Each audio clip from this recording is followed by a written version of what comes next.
Sobering up is a gradual process that requires time, as there are no quick fixes to eliminate alcohol from your system.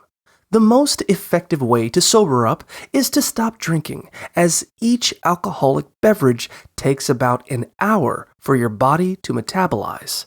Staying hydrated with water can help mitigate hangover effects, and eating a meal beforehand can slow alcohol absorption. Consuming fructose-rich foods, such as honey or fruits, may aid in sobering up, while vitamin supplementation can help replenish nutrients depleted by alcohol. It's crucial to recognize the signs of alcohol poisoning, which can be life-threatening, and to avoid misconceptions like using coffee or cold showers to sober up, as these do not actually speed up the process. Ultimately, various factors, including your health, size, and the speed of consumption, affect how quickly your body processes alcohol, so it's important to be patient and prioritize safety.